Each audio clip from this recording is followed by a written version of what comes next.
In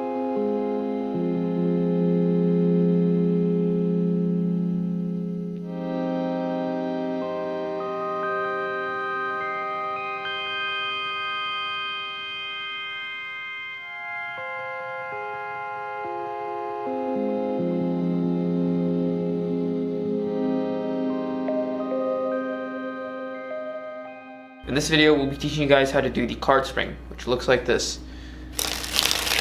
Alright, so to do the spring, you're going to start with the deck in your left hand, and you're going to grip it with your right hand by placing your thumb on the lower left corner, ring on the upper right. Right? Then you just want to lay your middle and index to the side of your ring finger, grabbing the deck like so. Okay? Then you're going to use your left index to press the cards inwards, bending them like so. Then you should be able to retain this bend with just the pressure from your right hand. Right? Once you're here, you want to prepare your left hand to receive the cards. Right? So it'll look like this. Right? You want to open up these fingers as wide as possible. And so, as the cards fall on the left hand, it should look like this. So thumb on the left, index on top, middle and ring to the right side, and pinky on the short edge of the bottom. And this is very important because you'll be catching these cards at a bit of an angle, right? So you don't want these cards to slide down. So you want to make sure that your pinky is in place. So once you're here, and you've prepared your left hand to receive the cards, you can get into the actual spring. Right? So the way to do the actual spring is to retain pressure with your index, middle, and ring. Just keep that pressure while slowly extending your thumb outwards, like so. Right? By doing that, you're releasing the pressure on your thumb, and the cards should shoot out one by one from this corner here. Right? And that looks like this. Show you that again. Notice that while I'm doing the spring, the thumb straightens as I'm releasing the cards. Right? And that's the spring. So let's take a look at the move from another angle. Right, so first you're going to have the deck grabbed like so, ring on top right corner, thumb on bottom left, middle and index to the side of your ring. Grabbing the deck like so. Press inwards with your index and retain this bend with your right hand. Prepare your left hand to receive the cards.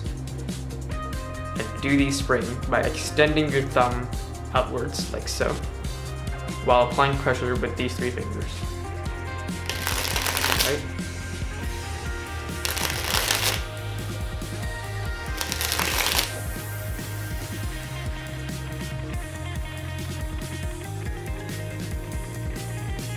So here we have 2 tips to help you practice and 3 tips to help you perform the spring. The first is to find the right place to practice, because while practicing this move, cards will inevitably fall off everywhere and you'll be picking up a lot of cards. So make sure you're in a place where that is easy to do. So that could be your bed or your sofa, right? The second tip is that while you're doing the spring, while you're practicing the spring, if you do it too much, the cards will be bent in a certain direction. And so to undo that, you either just riffle the cards to undo the bend, or you could turn the deck face up and continue practicing the spring. As for performing the move, our first tip is that a lot of people like to do the spring and close by bringing their 2 hands together.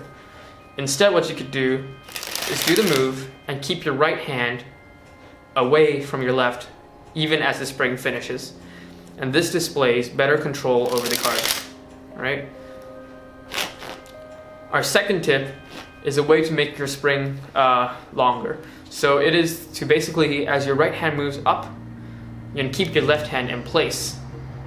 And once it reaches the maximum length of your spring, you can then stop moving your right hand and bring your left hand up and close the spring.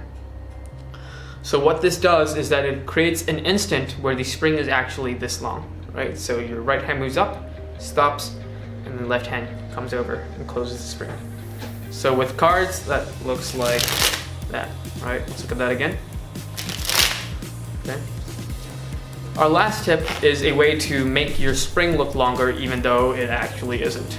And it is to move your hands together in the same direction as the spring, right? So like this.